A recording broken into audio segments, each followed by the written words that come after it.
Hello my YouTube student, कैसे हैं आप लोग। आई होप अच्छे होंगे। मैं भी अच्छी हूँ। आप सब भी हमेशा खुश रहें, अच्छे रहें। एग्ज़ाम्स होने वाले हैं, उसके लिए ऑल द बेस्ट। मैंने आपको एक्टिव पैसिव ऑन डिमांड मैंने शुरू किए हैं, तो मैं 2 बता चुकी हूँ। अब मैं अपना तीसरा लेकर के आई हूँ। देखिए, मैंने आपको प्रेजेंट इंडेफिनिट को किस तरीके से पैसिव बनाएंगे और पास्ट इंडेफिनिट को किस तरीके से पैसिव बनाएंगे बता चुकी हूँ अपनी जो लास्ट वीडियोस है। ठीक है, अब मैं बताने जा रही हूँ प्रेजेंट इंडेफिनिट को।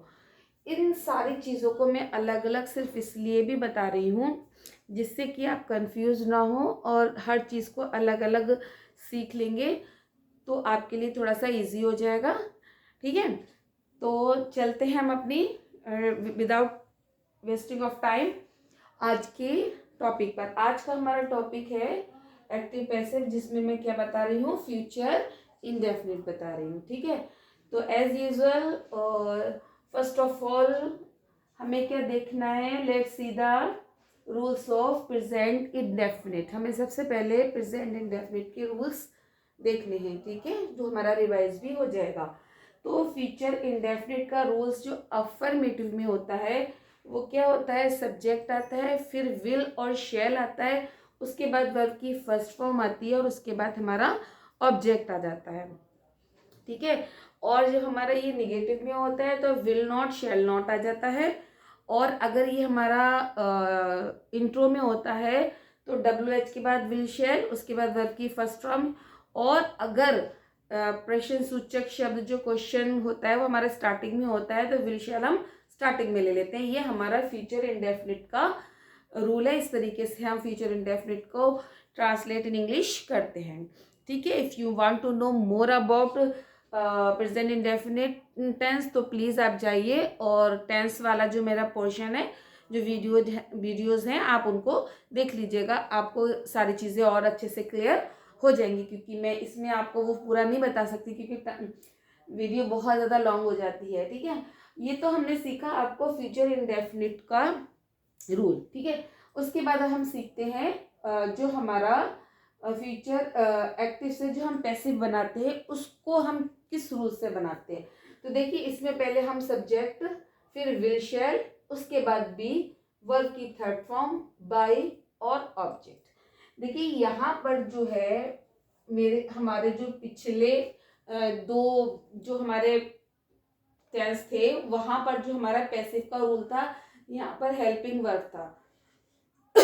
ठीक है, हेल्पिंग वर्ब में क्या था कि जो हमारा प्रेजेंट इंडेफिनिट था उसमें हम इज आर एम लगा रहे थे, पास्ट इंडेफिनिट था वहां हम वाज वर लगा रहे थे, और ये हमारा फ्यूचर है तो यहाँ पर हम विल शैल लगाएंगे। लेकिन बस इसमें एक चीज जो बढ़ेगी वो है हमारी बी। ठीक है, क्यों, क्योंकि विल शैल तो इसमें ऑलरेडी ही रखा हुआ होता है, तो पैसिव के लिए हमें इसमें क्या करना पड़ेगा, बी लगाना पड़ेगा। ठीक है, तो इस रूल से हम बनाएंगे। once more time I will repeat my sentence कि हम क्या करेंगे, ऑब्जेक्ट को हम सब्जेक्ट बनाएंगे, सब्जेक्ट को इसमें हम ऑब्जेक्ट बनाएंगे। ठीक है, वर्ब की थर्ड फॉर्म लगेगी और बाई लेगा। तो सबसे पहले हम इसमें देख लेते हैं कि सब्जेक्ट कौन सा है। सब्जेक्ट हमारा ये रहा। ठीक है, और ईट हो गया हमारा वर्ब। ठीक है, और एन एप्पल पाई हो गया हमारा सब्जेक्ट। ठीक है, और यहाँ पर क्या है, ये वर्ब की फर्स्ट फॉर्म है। ठीक है, तो ये हमारा जो कौन सा सेंटेंस है, ये है हमारा फ्यूचर इंडेफिनिट टेंस। ठीक है, तो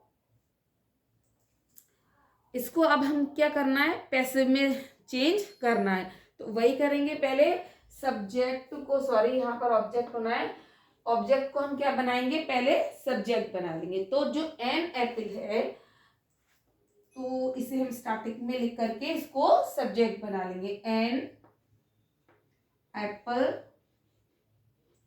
पाई। करेक्ट। ठीक है, हमारा ये वाला पूरा हो गया। अब यहाँ पर हमें क्या लगाना है, विल लगाना है या हमें शेल लगाना है। बच्चों एक चीज मैं आपको फिर से रिपीट कर रही हूँ कि आई और वी और यू के साथ हमारा शेल लगता है, आई और वी के साथ हमारा शेल लगता है, बाकी सबके साथ हमारा विल लगता है। ठीक है, तो हम जब भी यहाँ पर विल या शेल लगाएंगे तो अकॉर्डिंग टू द सब्जेक्ट लगाएंगे। ऐसा नहीं है कि अगर ऊपर विल लगाए तो हम नीचे भी विल लगा दें। ठीक है, तो हमें क्या करना है, अकॉर्डिंग टू द सब्जेक्ट उसके हिसाब से यहाँ पर हमको जो है विल लगाना है, विल या शेल लगाना है। तो एन एप्पल पाई इसके साथ हमारा विल ही लगेगा, तो हो गया ये विल। ठीक है, तो हमारा ये वाला पोर्शन जो है कंप्लीट हो गया। अब हमें क्या लगाना है, बी। ठीक है, तो इसके बाद हमने क्या लगा दिया, बी। ठीक, उसके बाद क्या लगेगी, वर्ब की थर्ड फॉर्म। ठीक है, और वर्ब हमारा क्या है, ईट। ठीक, और ईट का थर्ड फॉर्म होती है ईटिंग। ठीक, ईटिंग। उसके बाद बच्चों क्या लगाना है हमें, बाई। बाई लगा दिया। ठीक है, अब हमें क्या लगाना है, ऑब्जेक्ट। ऑब्जेक्ट हमें क्या बनाना है, ही को। मैंने आपको लास्ट वीडियो में बताया था कि हम जब ही को ऑब्जेक्ट बनाते हैं तो क्या हो जाता है, हिम हो जाता है। और कभी हिम को हमें सब्जेक्ट बनाना पड़े तो वो ही हो जाता है। ठीक है, ये तो हो गया हमारा अफर्मेटिव सेंटेंस जो बिल्कुल सिंपल सा है।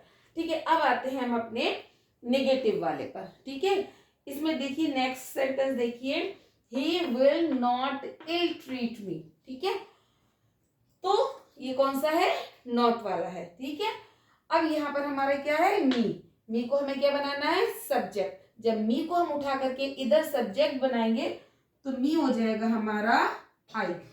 ठीक है, अब यह देखिए ऊपर क्या है, विल किसके साथ लगा है, ही के साथ। लेकिन यहां पर मी को हमने क्या बना लिया, आई, और आई वी के साथ हमारा क्या लगता है, शेल। तो हम यहाँ क्या लगाएंगे, शेल, आई शेल। ठीक है, आई शेल और ये नॉट। अब देखिए यहां पर हमने विल के फौरन बाद बी लगा दिया था। ठीक है, लेकिन यहां हम क्या करेंगे, नॉट के बाद बी लगाएंगे। I shall not be ill treated,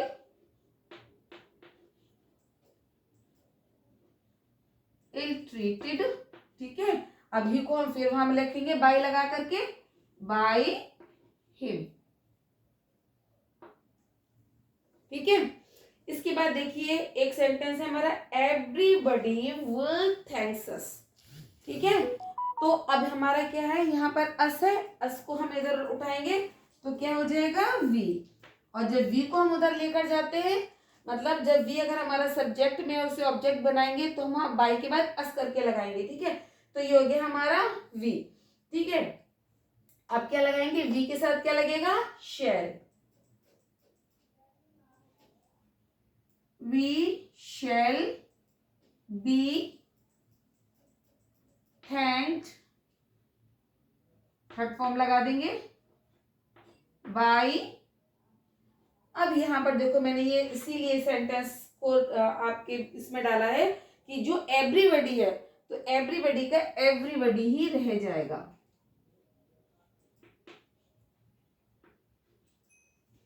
everybody है, नोबडी है, एवरीवन है, तो वो वैसा का वैसे ही वहां पर चला जाएगा। ठीक है, और यहाँ पर अगर कोई नाम होगा तो भी हम नाम का वैसे, जैसे मान लीजिए यहाँ लिखा है, I shall not be ill treated, sorry he will not ill treated me. ठीक है, अगर मान लीजिए इसकी जगह ये लिखा होता कि Rohan will not ill treated me. ठीक है, तो हम कैसे लिखेंगे, I shall not be treated by Rohan. ठीक है, या फिर ऐसा हो, Rohan will not ill treated by Seema. ठीक है, तो कैसे लिखेंगे, Seema will not be ill treated by Rohan. तो नाम चेंज नहीं होते, नाम का नाम ही जो नेम होता है वैसे का वैसे ही रख दिया जाता है, वो चाहे सब्जेक्ट में हो चाहे वो ऑब्जेक्ट में हो। अगला देखिए, ये है हमारा interrogative, shall we ever forget those beautiful memories. ठीक है, तो अब इसका हमें क्या करना है, वही सेम जैसा कि हमारा हमने पिछले किया है, लेकिन यहां पर हमें शेल या विल लगाने से पहले देखना पड़ेगा हमारा ऑब्जेक्ट क्या है। हमारा ये है पूरा ऑब्जेक्ट। ठीक है, और ये है हमारा सब्जेक्ट और ये है हमारा वर्ब। ठीक है, तो दोज ब्यूटीफुल मेमोरीज के साथ जो है हम क्या लगाएंगे, विल लगाएंगे। क्या लगाएंगे, विल। तो कैसे लिखाएंगे, दोज ब्यूटीफुल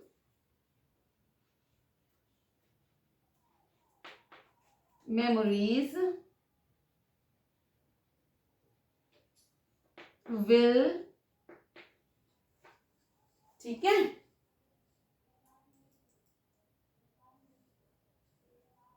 बताइए मैं सही बना रही हूं?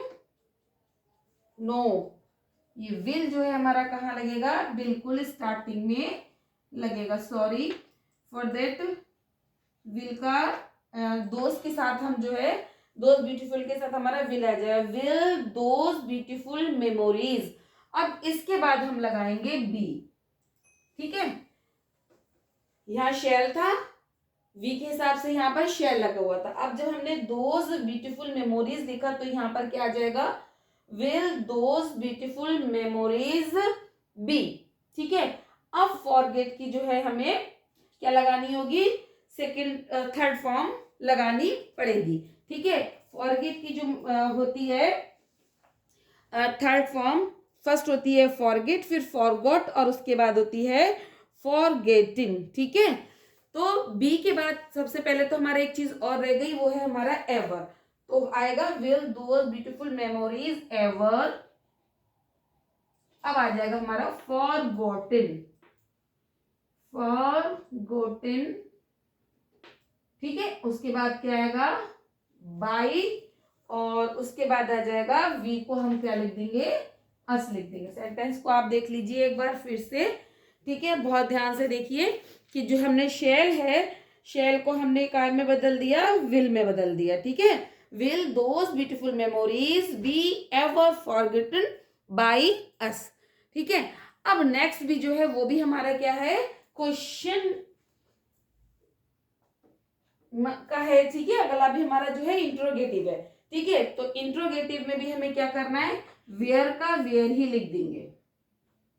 ठीक है, वेयर का तो वेयर आ जाएगा। अब इसके बाद हमें बदलना है, ये हमारा क्या हो गया, सब्जेक्ट हो गया, ए हाउस हो गया हमारा ऑब्जेक्ट, बिल्ड हो गया हमारा वर्ब। ठीक है, तो अब ए हाउस के हिसाब से हमें या विल या शैल लगाना है। तो कैसे लगेंगे, where a house, a house के साथ भी हमारा विल ही लगेगा, विल बी। अब बिल्ड की जो सेकंड हाउस होती है वो बिल्ट होती है, क्या होती है, third form, sorry, B U I L T, built. ठीक है, B U I L D होती है हमारी इसकी फर्स्ट, और थर्ड फॉर्म क्या होती है, B U I L T, built. ठीक है, और बाई यहां पर क्या है, वी, तो वी का क्या हो जाएगा, अस। ठीक है, तो ये हमारा जो हो गया एक्टिव पैसिव के जो है फ्यूचर इंडेफिनिट टेंस हो गए, जो सॉरी टेंस एक्टिव पैसिव हो गए जो हमने फ्यूचर इंडेफिनिट के बनाए हैं। ठीक है, अब मैं आप लोगों को एक बहुत ही मतलब जो हमारा प्रेजेंट टेंस, पास्ट टेंस और फ्यूचर टेंस, ठीक है, सिर्फ उसमें थोड़ा सा और एक बार रिवाइज करा देती हूँ जिससे कि आप लोगों को थोड़ा वो हो जाए। जैसे आप देख मान लीजिए, he eats an apple pie. ठीक है बच्चों, हो गया, विल हटाकर मैंने यहां एस लगा दिया, तो ये कौन सा टेंस हो गया, प्रेजेंट इंडेफिनिट टेंस हो गया। तो जब इस तरीके से आपका टेंस आता है, कोई भी इस तरीके से कोई सेंटेंस आता है, तो आपको क्या करना है, एन एप्पल पाई इज, और बी हट जाएगा, ईटिन बाई हिम, बस इतना करना है। ठीक है, लेकिन अगर यहां पर ईट की जगह एट हो, A T E ate, he ate an apple pie, क्या करेंगे, an apple pie was eaten by him, सिर्फ इतना सा फर्क है। ठीक है, ईट्स होगा तो तो is am are was were is am are लग जाएगा। सेकेंड फॉर्म होगी तो क्या लग जाएगा, ये वॉज या वर लग जाएगा। अब जो मैंने अभी आपको समझाया था क्या था, जब यहां पर विल लग जाएगा, जब यहां पर विल लग जाएगा तो यहां हम क्या करेंगे, विल बी लग जाएगा। ठीक है, और बाकी जो है हमारा rule same as it is है। बाय लगेगा और ऑब्जेक्ट लगेगा। फिर से बता दो, सब्जेक्ट का ऑब्जेक्ट बनाना है, ऑब्जेक्ट का वर्ब सब्जेक्ट बनाना है। ठीक है, और बाकी ये सारी चीजें सेम है। आप लोग इसके लिए क्या करना है, इसको आप बार बार सेंटेंस जो है, आपके पास कोई तो ग्रामर की बुक होगी, उसमें से आप सेंटेंस निकालिए और उसको सॉल्व कीजिए। ठीक है, तो जितनी आप प्रैक्टिस करोगे उतना ही ये आपके लिए इजी और इजी होता चला जाएगा। इजी कुछ, टफ कुछ भी नहीं होता अगर हम उसकी एक्सरसाइज करते रहें या उसे हम पढ़ते रहें।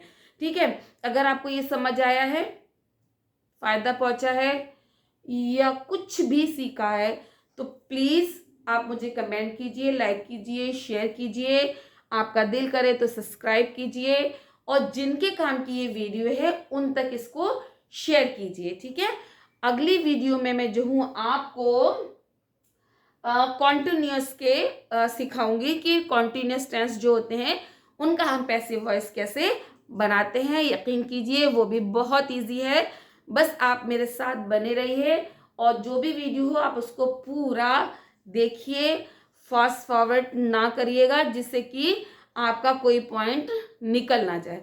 ठीक है, तो अगले वीडियो तक के लिए आप लोग मुझे इजाज़त दीजिए। मिलती हूँ मैं आपसे अपनी अगली वीडियो में। गुड नाइट, शब खैर, शुभ रात्रि। Thank you.